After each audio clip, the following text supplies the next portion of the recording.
Murdoch. I'm coming to get you. Remember, Sally, when I promised to kill you last? I lied.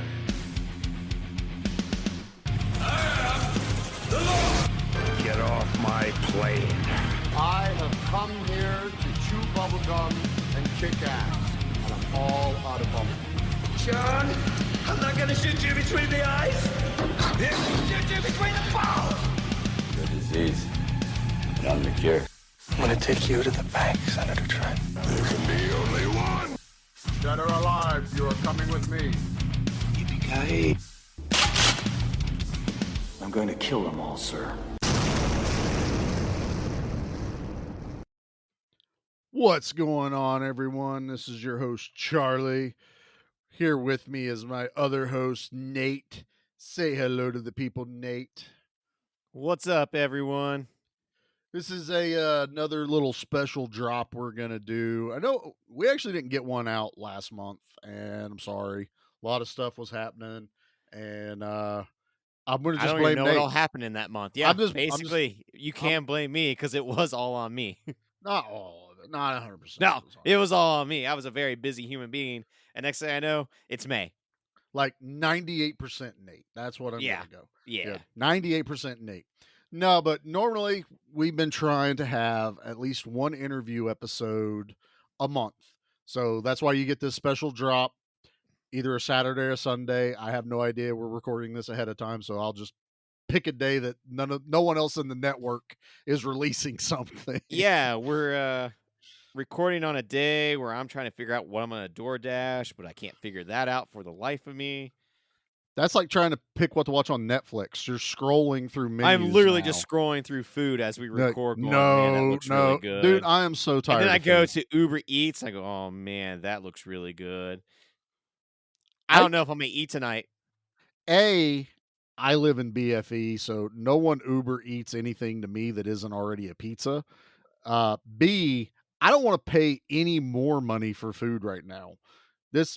Everything's stupid expensive. This is desperation right now because I'm gonna have to tip someone, pay a stupid fee, pay extra money to have it delivered to me. But I'm stuck podcasting and I can't go anywhere.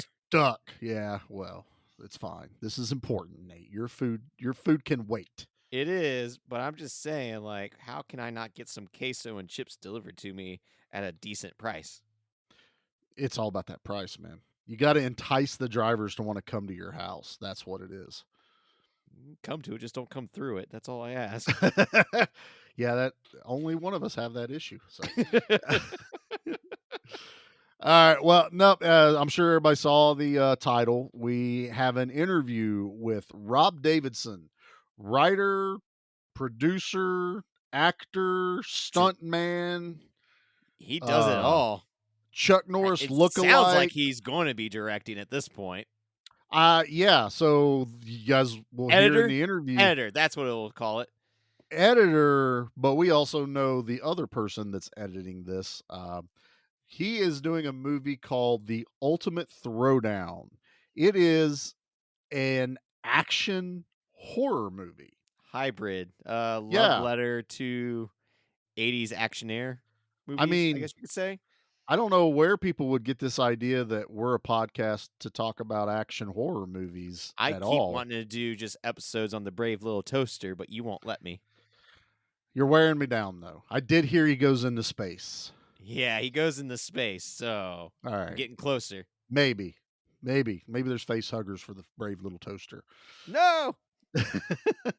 No, so we got to sit down with Rob Davidson and talk about his upcoming movie. We're still kind of waiting on a release date. We haven't seen it, although this is kind of the fun part of getting in early on production with some of these movies that these people we're becoming friends with. Rob just started sending me a bunch of like behind the scenes, like edits and scenes from the movie. And all I can say is, holy shit. We saw... there's some cool stunts. There's an SUV versus airplane. There's an SUV crashing through a warehouse. And then we saw the The SUV is actually getting top billing in the movie. I think so. It should be like the ultimate SUV takedown. It goes SUV Chris Lytle. That's it. Chris Lytle's in this. MMA cage fighters. Felissa Rose from Sleepaway Camp is in this. We'll go through. You'll hear basically everyone that's in this in the interview. But yeah, we got in contact with him through our friends James Brenton and Bobby Easley, who you guys may remember from our Witch House interview. Bobby is in this movie. So that's going to be kind of a little fun, little throwback to see him It's in be it. cool to see Bobby. It is, and I know James is working on the production into stuff. I think he is one of the final editors that they're doing a lot of the work through. So we kind of got some ties into this, and like I said, we've seen a few of the clips of what's coming on. We're excited. You'll hear Rob talk about it, but basically, it's Chuck Norris meets a supernatural, strong beast, I guess. We haven't seen. We don't know what he looks like. Not to have it spoiled for us. Yeah, all we you know. guys. No, so there's no spoilers. This is mostly just about the process of going through the where to film. Awesome stuff about how much help they got from the neighboring area to even get this film done. But you're going to hear all this in the episode, so there's no reason for us to rehash it right now. So, well, Nate, there's no trailer or anything for this yet, so I say we just drop a commercial break and then roll right into the interview. What do you say? I love it. Let's get into us. That way, future us are talking to Rob. Fantastic. Or past us. Oh, that's right, past us. It's future us when this drops, but past us. Trippy. Is this what Doctor Strange is about? The Transformers will return after these messages. Just how drunk are we gonna get? Welcome to Good Beer, Bad Movie Night, where each month we drink finely crafted brews while watching terrible films in order to see just how drunk you have to get to enjoy them. So tune in and join Troy, Kilroy Kreitz. Oh, that was pretty good. Thank you. Dave, I have the weirdest boner. and Pete. IPAs are ales, meaning they are bottom fermented. Excuse me, they are top fermented. I that up. Try that again. As we drag Kathleen, Hear me. kicking and screaming through an alcohol-fueled podcast dedicated to movies of questionable quality and the frosty adult beverages that help make them tolerable. Good Beer, Bad Movie Night. Clearly, it's the beer's fault. Ladies and gentlemen, welcome to Give Me Back My Pro Wrestling, the podcast that's based on the old school, but can still help you find the good stuff from today. Dangerous Dan Colley, the Professor Jimmy Street, and the Plastic Chic Jared are the undisputed six-man tag team champions of the wrestling podcast world. From thought-provoking topics to superstar interviews to action figure expertise. This trio does it all, and all they ask is, give me back my pro wrestling! Every other Thursday, wherever you listen to podcasts. Welcome to the Monster Movie Stomp Down with me, Stompy, and my brother Frank. Hi, I'm Frank. Join us, Sludge, Mark, and Ruben 3 times a month as we review monster movies from around the world. And don't forget about the monthly contest and trivia. Not only that, Frank, but you will find extra content like the Underdogs, Monster Mash Wednesdays, and the Friday Night Fights, each week exclusively on our Facebook and Instagram. So please join us at the Monster Movie Stomp Down. Your one-stop chomp for monster movie reviews, news, interview, trivia, laughs, and of course me, Stompy. And Frank.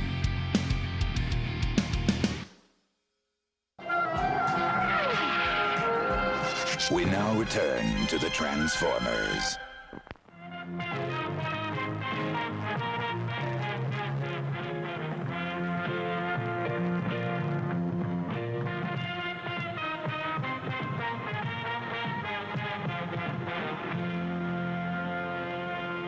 I'm not going to ask you the meaning of life or anything as we do this. So hopefully Oh, we that's should roll right. pretty smoothly.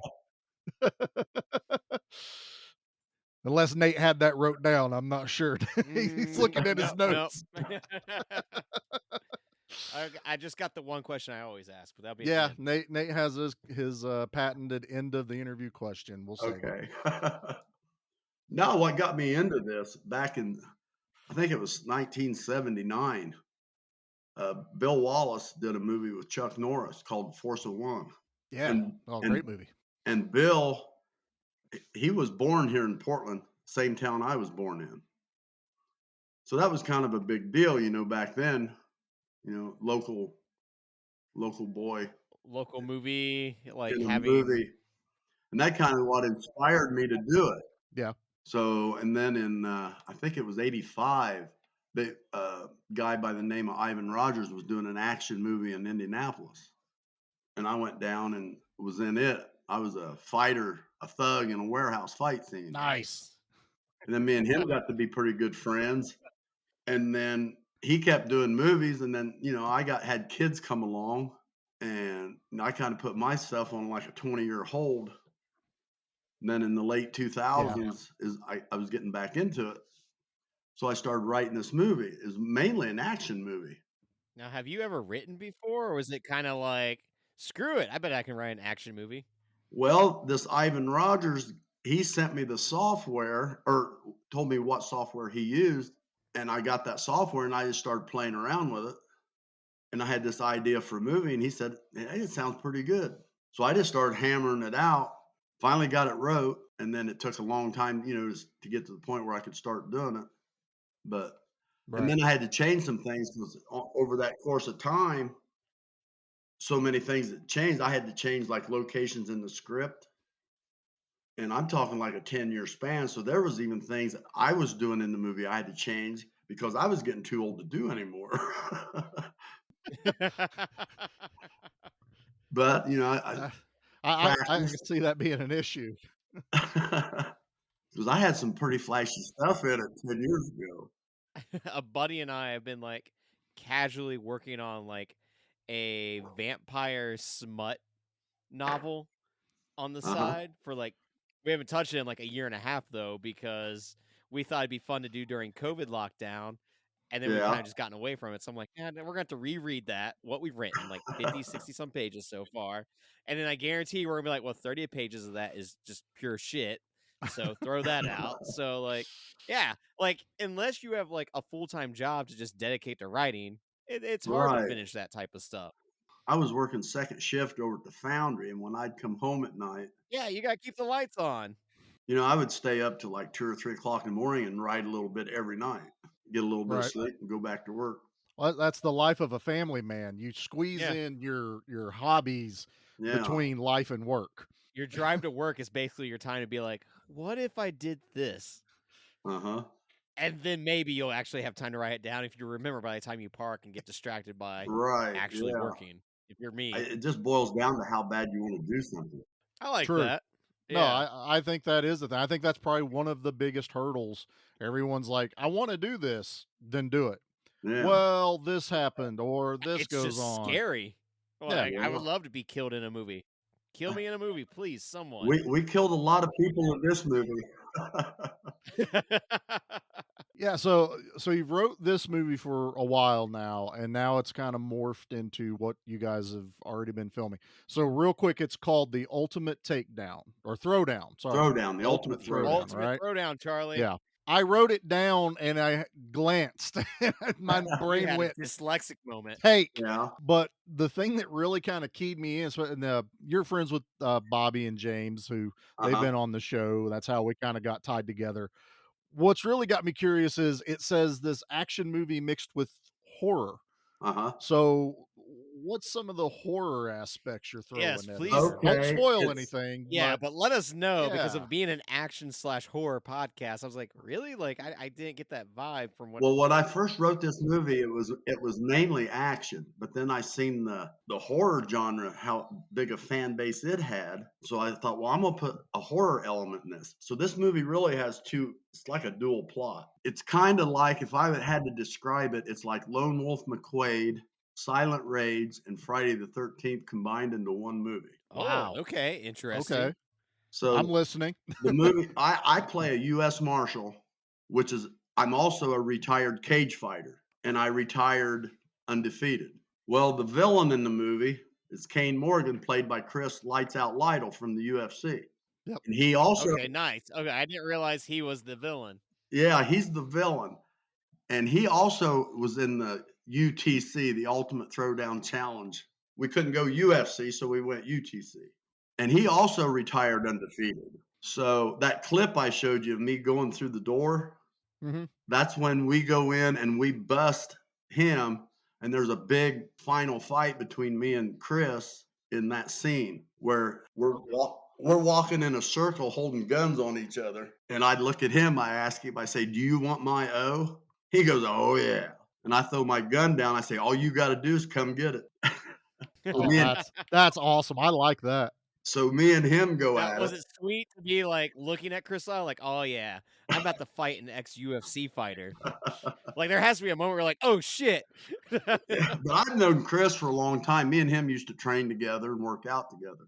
So we pretty much knew each other pretty well. So we made it look really real. So that came that's out really awesome. well. Yeah, to tell everybody out there.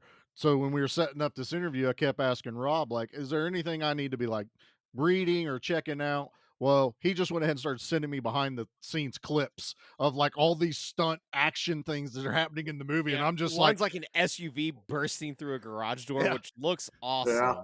I'm staring at my phone going, this is badass. I can't wait to watch. There's another one where I feel like, was it just a head exploding after it gets shot?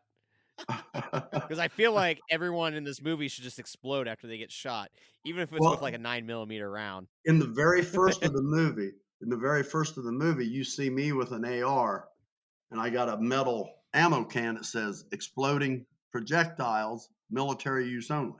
And you see me explode something with that. Well, you don't see that again until the very end of the movie when I'm fighting Robert Mukes. Robert, he plays the bad guy on the horror side of it. He's a chemically altered, genetically engineered killer. You can't stop him. You shoot him, he keeps on coming. As all good movies have. That name's familiar, wasn't he in House of a Thousand Corpses? Yeah. If I'm not mistaken. Mukes? Yep. Okay. That's He stands about 6'10", 6'11". So that really made it. He's a big dude. Yeah. So when me and him fight in the end of the movie, that's really the ultimate throwdown. Me and him going at it. Nice. I dig that. Then when we did the warehouse raid, Bill Superfoot Wallace, he plays my boss in this movie. Now that's a name I recognize whenever I was reading stuff on the movie. There's really 3 different fights going on. Him and his guy. Then Michelle Manu, she plays my partner in the movie. She's fighting 2 guys, and I'm fighting Lytle. Then at the end, where we all 3 win our fights, of course. And then at the end, as one does when you write the movie. Yeah. And then the 3 of us are standing there. We're talking about, well, yeah, we finally got him busted. And then Michelle looks at Bill and says, man, them was some good kicks, Captain. You really did good. And I look at Michelle and I say, don't tell him that shit. She said, well, why? I said, it inflates his ego. He already thinks he's super. Then he looks at the camera, like this little little fourth wall barrier break. Little wink and a nod. I dig it. That's awesome. Very beginning of the movie, me and Mukes, we get into it at this abandoned asylum where he's hiding out. He gets put in a coma and he almost kills me. So throughout the movie, after I'm chasing the mob, you see Robert laying in the hospital, slowly coming out of his coma. And then and finally he wakes up completely up, and then he starts killing everybody in the hospital and escapes and goes back to the asylum. And then, but it just happens to be I got a daughter in the movie. Her and some of her friends, they go on this ghost hunt at this asylum, but they don't know he's escaped and's in there. So he's going around, he tries to kill them. And then Michelle Morris, who plays my wife in the movie, she goes out there too. And Robert, his character, catches him and throws him in this jail cell that's out there. But make a long story short, I end up there. I have to save them two, and then I've got to fight Mukes again, and then finally put an end to him for good. Nice. So I dig it. So it's an action movie with all the action movie tropes that we expect in a movie, Right. with some supernatural elements mixed into it. Uh-huh. I dig it. I'm when we do the action and horror, we've looked into like movies like Hero and the Terror, Code of Silence, movies like that. Like I even watched Death Warrant again the other day with Van Damme. I love when they mix a little bit of horror or supernaturalism into an action movie. I think it's just a nice little flavor. And that's kind of what got me more excited. I'll watch any action movie, but whenever you were like, we're going to throw a horror element into this, I was like, I am 1000% in. I think this is gonna it's be just a something that fantastic movie. doesn't happen too often anymore. Yeah. No. There's definitely 70s and 90s. And we did this, the old 80s style movie. Everything is practical. I mean, we didn't use any CGIs. I mean, Well, I mean, that's the way to go. Yeah. I mean, do it the old Canon way. Yeah. Put the budget into things blowing up and, maybe some blood squibs or some explosions or, Right. anything like that. Yeah, and that one explosion we did, I called a pyrotechnician in Chicago. They was going to charge me 10 grand to come down here and do that. So what I did. Really? So 10 grand the budget. Boom, right there. So what I did, I got to thinking, I said, I can do this myself.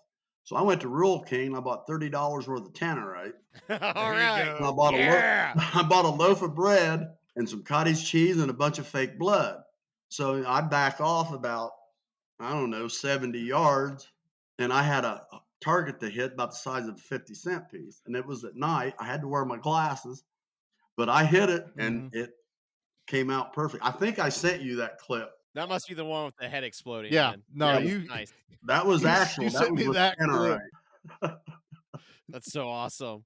So did you film this like just in your free time, like in the weekends at nighttime? Like, how did that all work out? We did this like a week at a time. I brought everybody in.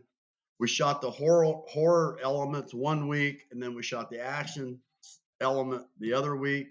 And then I think we did that 2 different times. Everybody came. There was 2 separate. We ended up shooting like 4 weeks, but we worked every day through the week, which was a little more costly. No, that's not bad. Instead of being like, well, it took a year and a half to film because of scheduling or anything like that. Right. Like boom, boom, boom. Let's get this rolling. It's like they're there. Especially if you're flying people in or they're driving in. Yeah. While they're there, let's film. We'll take a nap, then we'll film some more. Right. Yeah. It's what you have to do on the independent circuit. I mean, I had to fly. I had to fly Mukes in. I had to fly Bill in. I had to fly Michelle in. And then Goldie Mack, he played the mayor. He drove from Texas. He was on Walker. He did all the stunt work on Walker, Texas Ranger for Trebek for like 8 seasons. Nice. Holy crap. It's a nice steady job to have. Yeah. Have you ever thought about doing stunt work like that? Yeah, I did all my own stunts in this movie. I set everything up, used my own props. Where you're like, hey, if we're going to film it, I'm going to do it. That way it's more real. Yeah, I mean, luckily I didn't get hurt on anything, but there was some close calls. Yeah, one close call, you realize why you're supposed to have stunt doubles if your face is on film.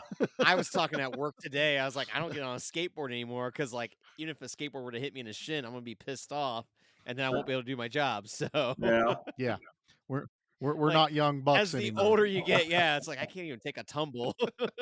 But that day we shot at the airport, what that scene is there's 4 city police in 2 vehicles. They bring Lytle's character in, and they're going to fly him out because they think there's another marshal's there with extradition papers, which is he's a crooked marshal. He's making his escape. Okay. They take off. The jet goes and taxis. Then I come in that black Tahoe in my vehicle. I stop and I ask him, I said, is that Morgan on that plane? He said, yeah, they had extradition papers.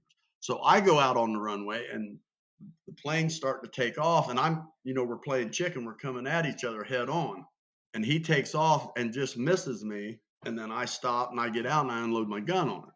But what made that really intense was we practiced that.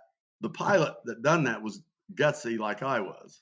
So Right. we practiced that in the daytime. We had our marks and everything where I was supposed to stop, where he was going to take off. Well, by the time we shot it, it was getting dark. And I didn't take it into account. He was going to have his landing lights on. So we're coming at each other. He's got his landing lights on, and I can't see where in the hell I'm at. And the cameraman's sitting beside me. He's starting to freak out. He said, "We're going to hit." I said, "Hang on. No, we're not." And that if you watch that clip I sent, you see the plane out my window as he takes off, and you hear it just going boom. So we only missed by about 10 feet. Oh, yeah, no, you sent as soon as you sent it to me and I watched it, I sent it to Nate so he would know. And I'm watching Yeah. this and I feel the fear in everyone else in the car. Was that Bobby in the back seat too? Yeah, that was Crouched Bobby in down? the back seat. I see Bobby's head He's poke leaning up. over. Oh, he was expecting that landing gear to go through the top of the vehicle right there. Which was just added to the shot. Come on now. And then Honestly, if you got the dialogue, I would save all that dialogue from everyone because that was real. that was fun. That got a little intense. And then Hal was talking. He said, "Do we need to get that again?" He said, "Because I could do a flyby and get it." I said, "Well, yeah." And what he meant was he comes in like he's going to land, but he don't land. He just stays about 10, 15 foot off the runway and then takes off again. And I asked him, Right. I said, "Well, how close can you get to the Tahoe?" He said, "Well, I can get close enough to blow that light bar off." Holy crap. Oh, nice. And I said, "Well, don't blow the light bar off, but get that close." So we did that, and we got that, and it came out really good. So that way you kind of have the ability to splice in the head on, Right, and then cut it to where he's going basically over your hood. Yeah. That's awesome. Yeah. I dig that a lot. That's a talented pilot. That's what that is. That's a man who played a lot of Microsoft Flight Simulator. Or GTA, one of the two. And I'll bet that guy took off. He took off 7 or 8 times, and he'd just make a circle and then land again, and so we could get all the different shots we needed. I mean, he was really nice. He That's really awesome, though. got into it. I mean, and that's, when you think about watching these action movies, like we'll sit down and we'll watch these canon movies, and they've like gotten people in the military to come out and help them film. They'll get a real tank out on the thing, and you're just sitting there going, how do you talk someone into letting you do that? Like, money only goes so far. You still need someone to go, "I'll drive," or "I'll pilot," or something to that effect. So it's like, you gotta find a crazy son of a bitch to be willing to just, I'll buzz your car. Yeah, And that guy I got was. nothing else going on. I just paid him for some fuel, and he done it. And then I called the chief of police in Portland, asked him if I could get a policeman and a car to escort Chris's character Morgan to the plane. He said, "Yeah, I'll send them out." So he sent out the guys that were on duty.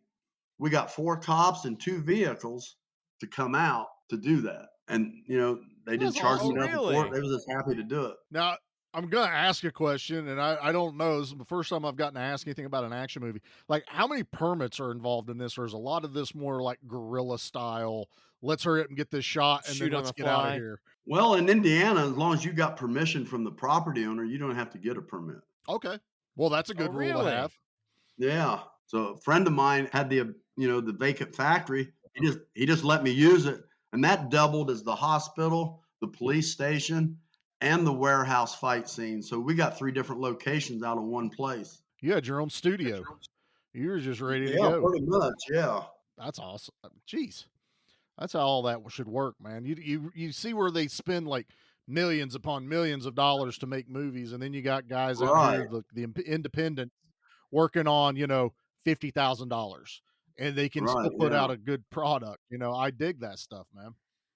And the way that clip and me driving that Tahoe through that wall, what we done, I had a couple Amish friends. That's an overhead door right there. We just raised the door, and then in that hole, we built that fake wall. Makes sense. Oh, So you're okay. not No, that actually makes damaging sense. the door. No, we didn't damage anything No. other than the material I bought to build the fake wall. Bought a Say, necklace and then because sign. it's Amish people building it, it was ready in 20 minutes. Yeah. Then when we was done, we just cleaned up the mess, then shut the overhead door.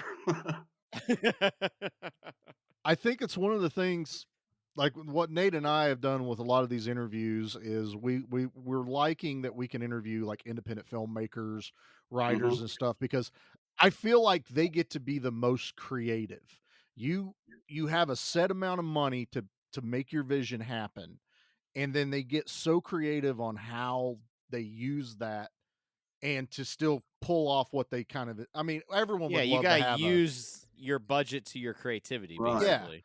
So, I never thought about, well, you're gonna bust through a door. How much did that door cost you? No, you raise the door up and you go spend $100 on some materials. It was a little more than that, but Well, nowadays it is.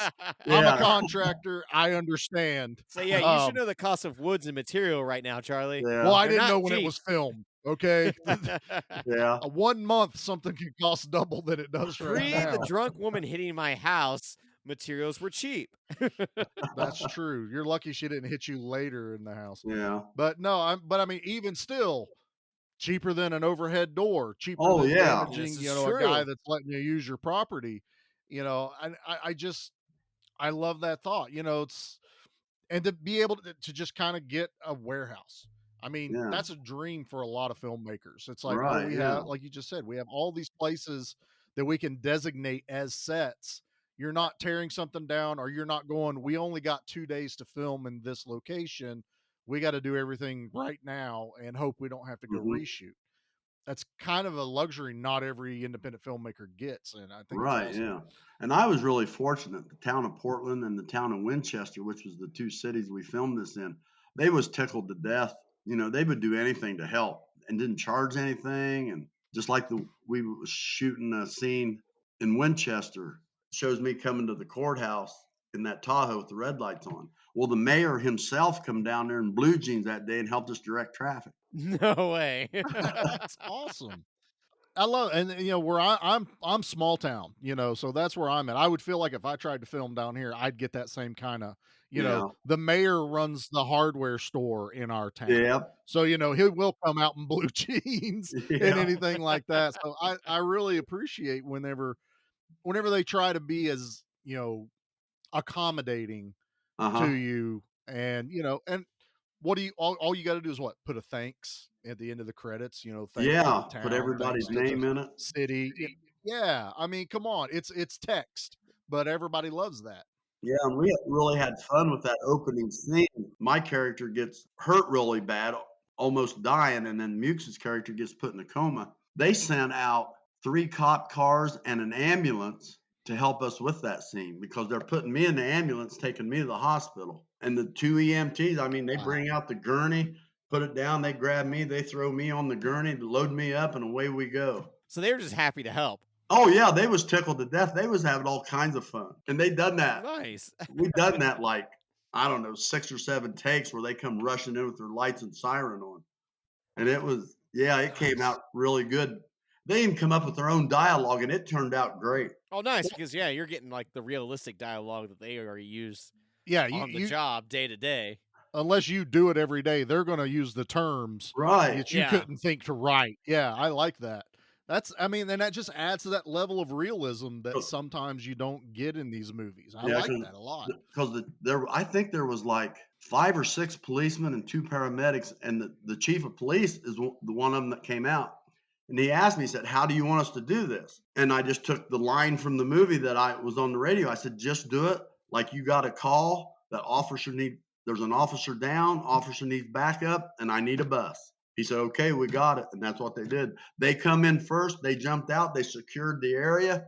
In come the ambulance, loaded me up, and away we went. Fantastic.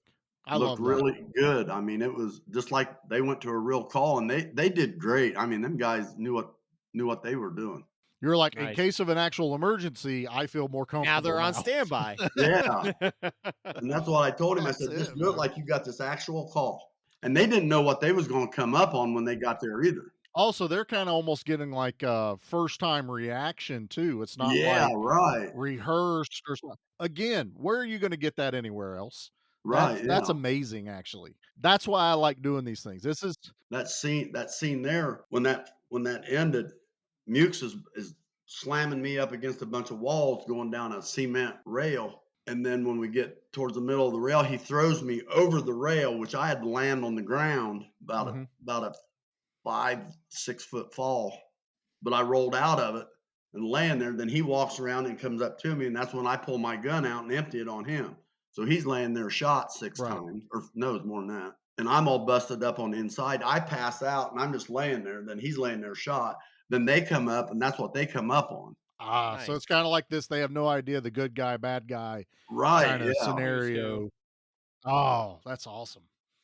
So, like, when you were writing or when you were, like, I guess, going to shoot a scene, were you watching, like, other movies or, like, was there anything that was an inspiration to you the whole time? Where you're like, this is what I have in my head. Whether it be, like, a Lone Wolf McQuade type situation. Yeah, this is my character in this movie is just about like Lone Wolf McQuade. You know, I got the long hair, beard. I do things my way. I drive the old Tahoe because I'm too stubborn to get a new one. Yeah. No, I wanted to tell everybody real quick because you're talking about Lone Wolf McQuade. When Bobby and James told me, like, hey, Rob Davidson's doing this movie, look him up on Instagram or on Facebook. He's the guy that looks like Chuck Norris. And it's true. Rob looks like Chuck Norris to us, especially in his picture. When it was shared with me too, I was like, I wish I had a dollar for every time I've heard that.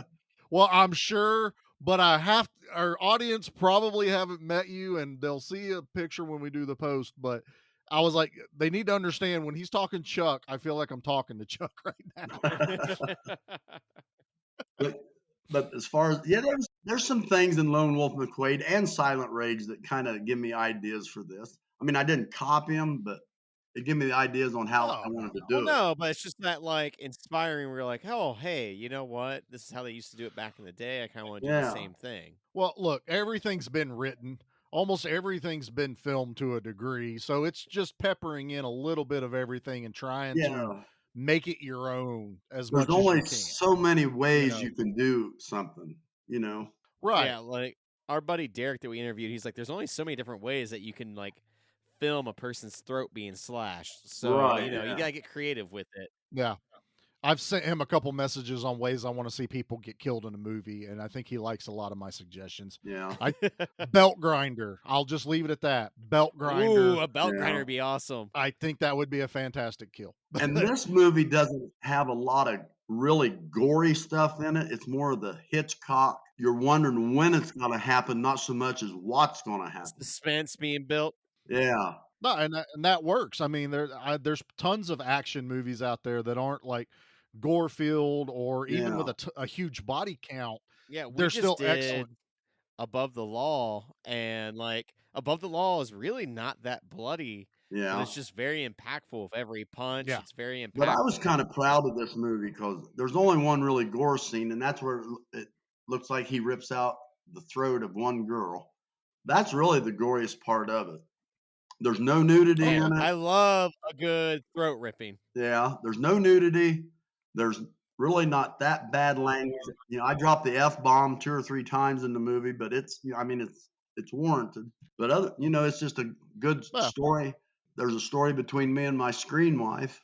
We finally separate because she can't take, not worrying about me coming home and da da da da da. The lifestyle to be a wife of a marshal or the character. Yeah.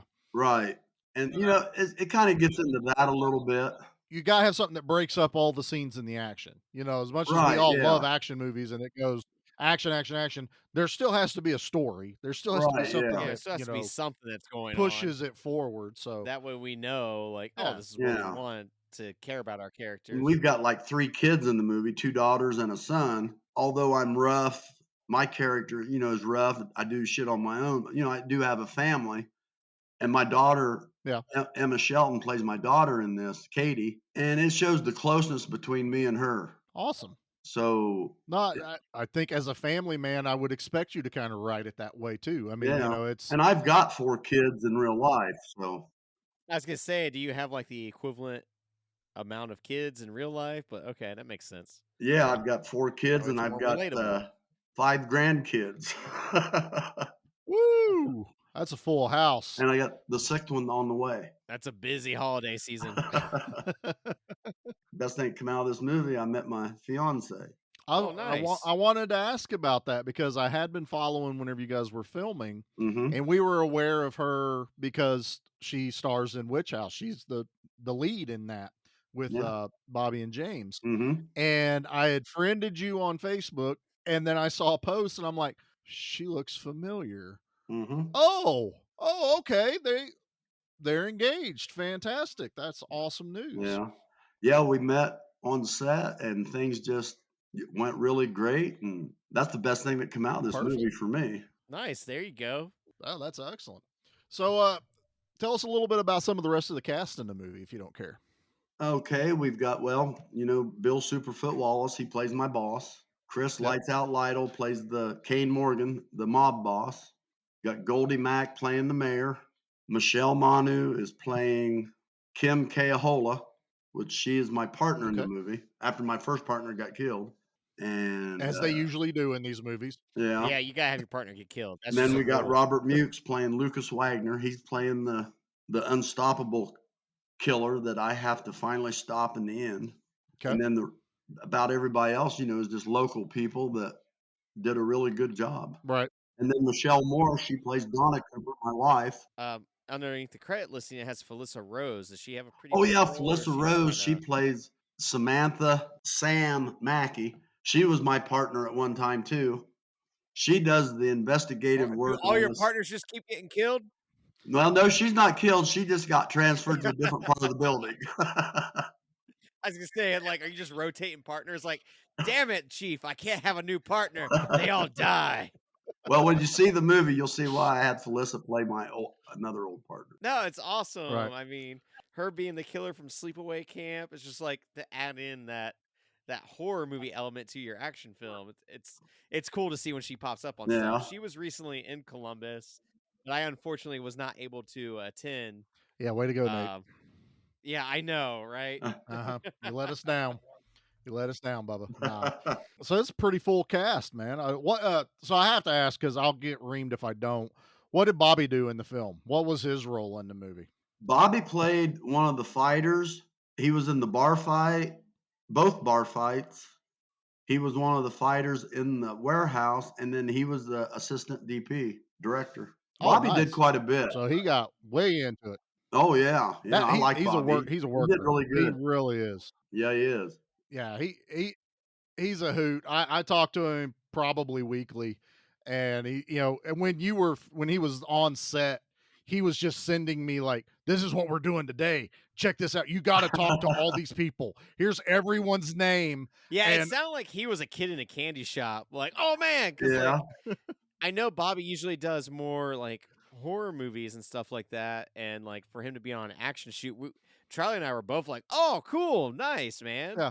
But yeah, he was super hyped, and it was just like that's how he's like, look up Rob Davidson, send him a friend request. I'm over here. I just talked to Felissa Rose today. I just here's Chris Lytle. He's going to follow you on Instagram.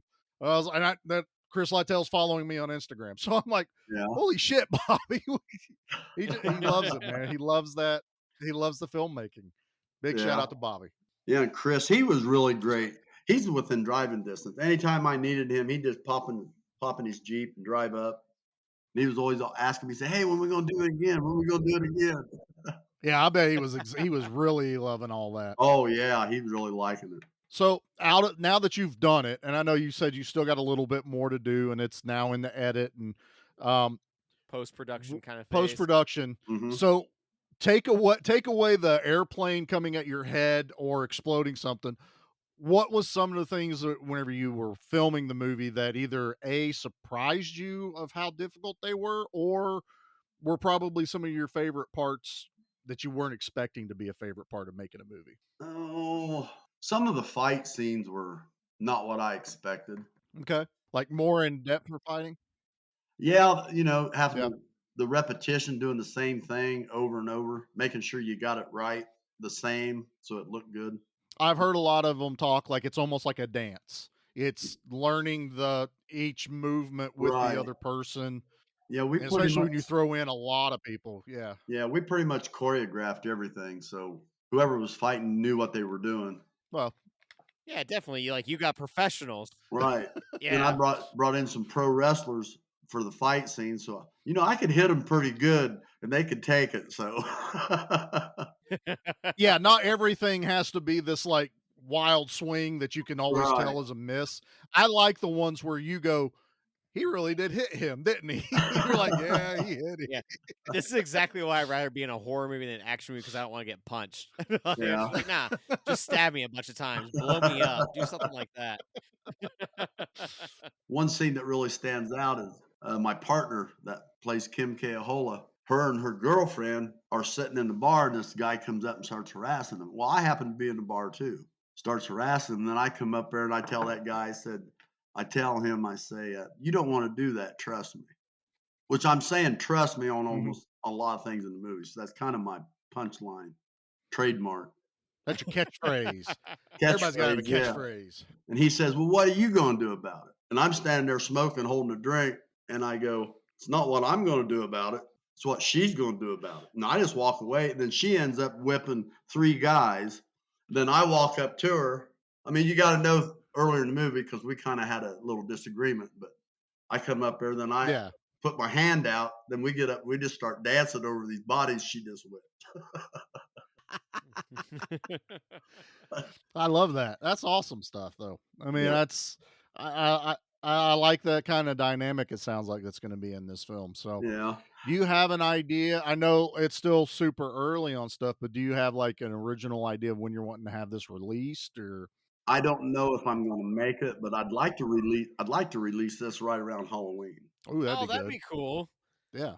I mean, that's kind of what I'm shooting for. I don't know. I think we might make it, but I'm not going to guarantee it. But that's kind of what I'd like to do. It's independent filmmaking. You can't guarantee really anything. Right. Anything can be a hiccup, or like you say, you may have to get a couple like new shots of something. Who Mhm. knows? It until you start seeing some of the more put together film, Right. it makes Exactly. sense. But it's good to have a goal though, because otherwise it just feels like it's probably just always there. Like, oh, it's almost done.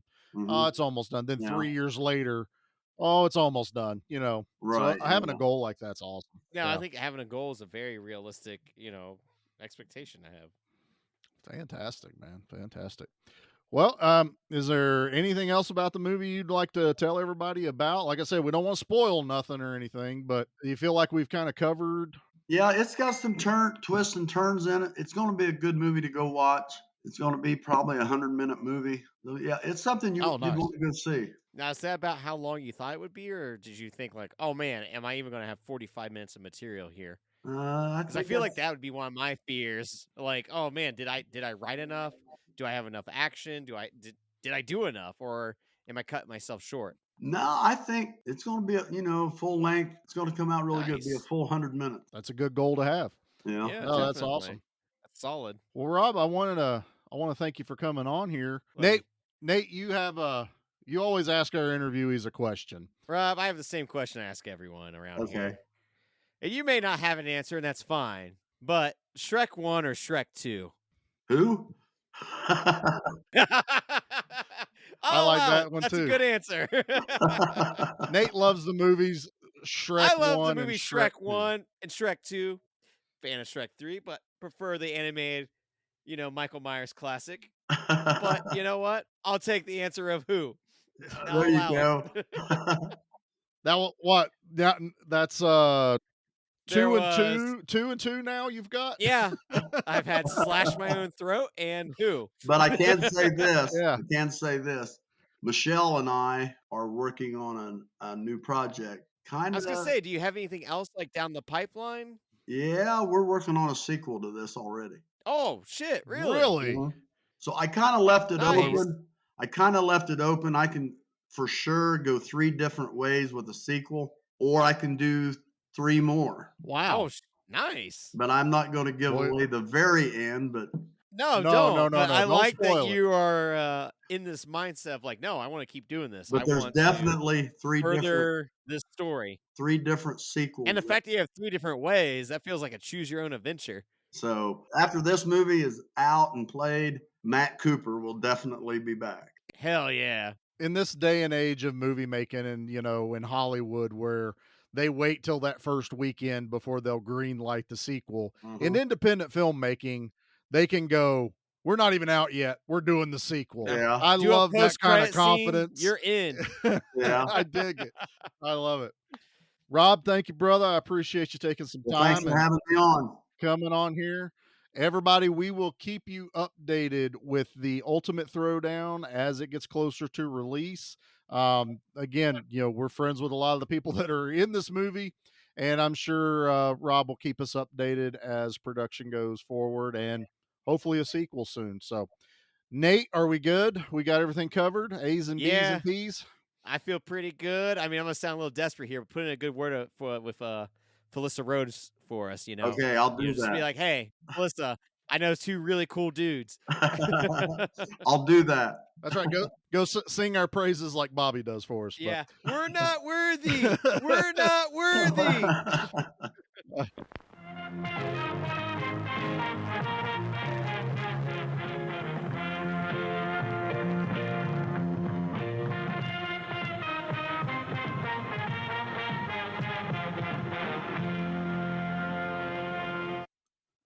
that was an awesome interview. Man, we are some really funny people. We're hilarious. God, we know how to captivate questions and really ask the hard stuff that no one else is asking these days.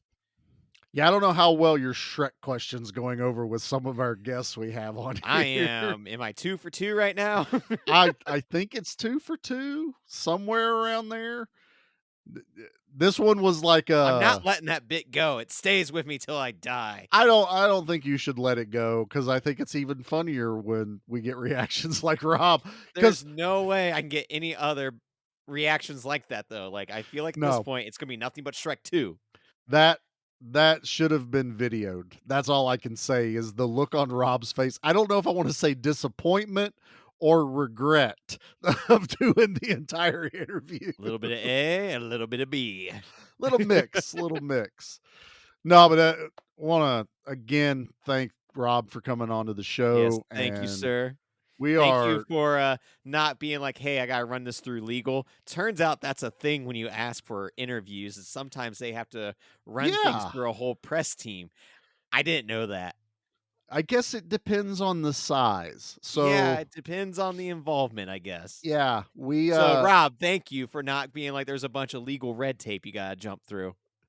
We've gotten kind of lucky, and I think where we stay more on the independent side, that's less we have to deal with. But little look behind the curtain, we're working on something in the future. Hopefully, that's how we found out about all of the legalities of. Yeah, I'm not one to be a tease, but You maybe are something such a cool will tease. happen. Always something. Every week something cool happens. It's just whether or not we spice it up a little bit. Spicy. But no, we're always working on stuff. So hopefully we can get back into the rotation of an interview once a month at least. It's God, scheduling these things is A little hard. Sometimes When a life nightmare. is crazy, a little hard. If you want to be interviewed, go ahead and just email us. Yeah. Maybe. There's Nate's patented email plug. Yeah, you wanna be GMBMAM@pod.com. Send us an email. We'll interview you. Oh, that reminds me. We have neglected to do something with that. We got an email. We did?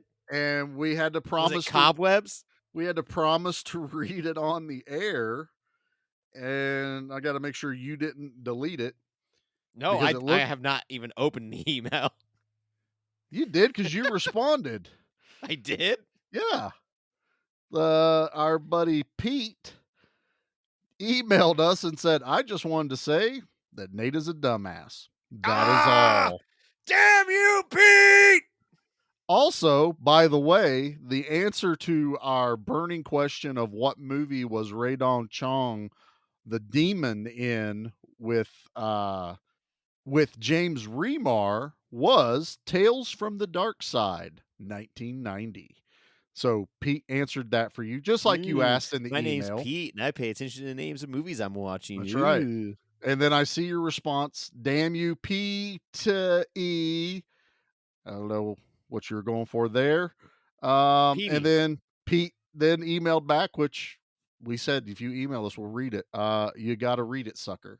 So Bastard man does bastard things. Pete's on it, man. Even when he's not on the show, Pete's on it. From afar. From afar. From 20 miles from you. That's yep, barely. basically. All right, man. Well, everybody, thanks for checking out the interview with us. Again, we want to thank Rob for coming on. We are completely looking forward to seeing that movie. As soon as we get information on, we will let you all know. We're just waiting, just like he is right now. Yeah, I mean, we want to be the biggest cheerleaders for whoever comes onto the show. We're huge proponents of independent movies, be it action, be it horror. Honestly, just whatever it is you want to do and create. We're all behind it. It may not be our bag, but hell, we'll still support you. Yeah, we're still going to support you. Absolutely. So we will keep everyone updated. You will just pay attention to our sites. I think Rob has a Ultimate Throwdown Facebook page, so you can go over there and check it out. All right, dude. Well, get us the hell out of here. That way I can eat. Well, normally I repeat something from the movie. I don't know. Just do a bunch of grunts and kicks. Shotgun. Get your shotgun out. Get the shotgun out. That'll work. All right. Badass. Fights.